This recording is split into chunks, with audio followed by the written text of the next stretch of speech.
میں نے پوچھا کہ کوئی اور بھی ہے؟ انہوں نے بتایا کہ 2 اور شخصوں کے ساتھ بھی تیرے جیسا معاملہ ہے، ایک ہلال بن امیہ رضی اللہ عنہ اور مرارہ بن ربی رضی اللہ عنہ۔ میں نے دیکھا یہ دونوں صالح شخص بدری صحابہ ہے اور میرے حال میں شریک ہے۔ حضور اقدس نے ہم تینوں سے بولنے سے ممانعت بھی فرما دی کہ کوئی شخص ہم سے کلام نہ کرے، اور لوگ ہم سے اجتناب کرنے لگے۔ حضرت کعب کہتے ہیں گویا دنیا ہی بدل گئی، سارے لوگ اجنبی معلوم ہونے لگے، درو دیوار اوپرے بن گئے۔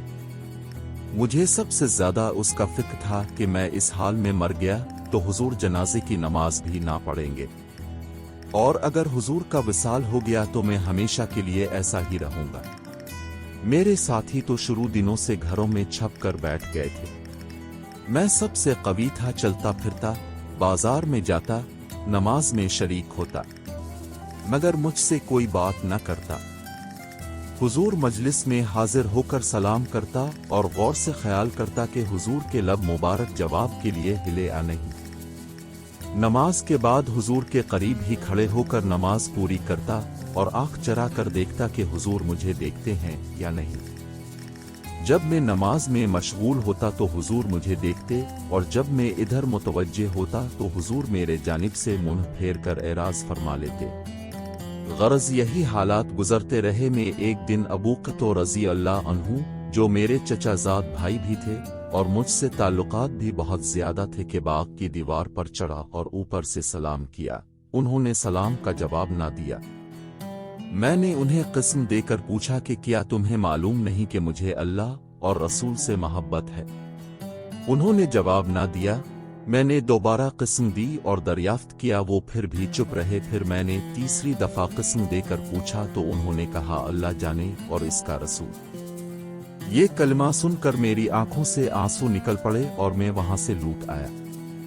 اسی دوران مدینہ میں ایک دن ایک نصرانی میرا پتہ پوچھتا ہوا آیا اور مجھے غسان کے بادشاہ کا خط لا کر دیا، جس میں لکھا تھا کہ ہمیں معلوم ہوا ہے کہ تمہارے صاحب نے تم پر ظلم کر رکھا ہے، تمہیں اللہ ذلت کی جگہ نہ رکھے اور نازائے کریں، تم ہمارے پاس آ جاؤ، ہم تمہاری مدد کریں گے۔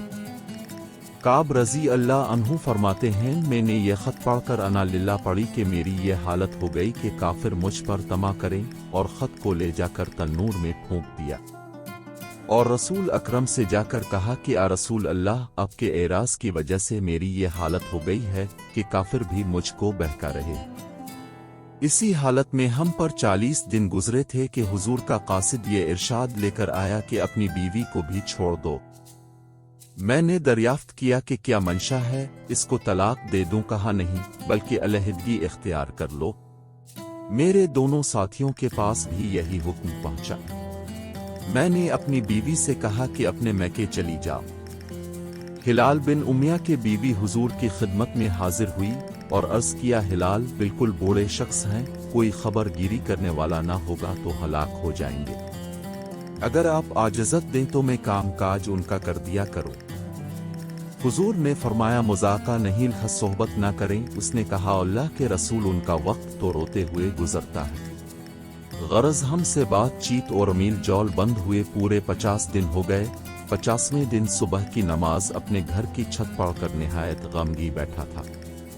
زمین مجھ پر بالکل تنگ تھی اور زندگی دو بھر ہو رہی تھی کہ سلا پہاڑ کی چوٹی پر سے ایک زور سے چلانے والے نے آواز دی کہ کعب خوشخبری ہو تم کو۔ میں اتنا ہی سن کر سجدے میں گر گیا اور خوشی کے مارے رونے لگا اور سمجھ گیا کہ تنگی دور ہو گئی۔ حضور اکرم نے صبح کی نماز کے بعد ہماری معافی کا اعلان فرمایا۔ میں فوراً حضور کی خدمت میں حاضر ہونے چل پڑا۔ اسی طرح میرے دونوں ساتھیوں کے پاس بھی خوشخبری لے کر لوگ گئے۔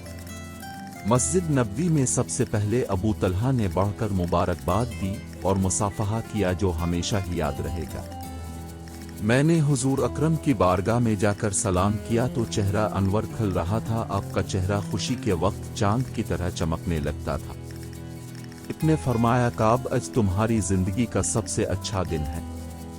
میں نے عرض کیا کہ میری توبہ کی تکمیل یہ ہے کہ میری ساری ملکیت اللہ کی راہ میں صدقہ ہے۔ آپ نے فرمایا کہ اس میں تنگی ہوگی، کچھ حصہ اپنے پاس بھی رہنے دو۔ میں نے عرض کیا کہ بہتر ہے خیبر کا حصہ رہنے دیا جائے۔ مجھے سچ ہی نے نجات دی، اس لیے میں نے عہد کر لیا کہ ہمیشہ ہی سچ بولوں گا۔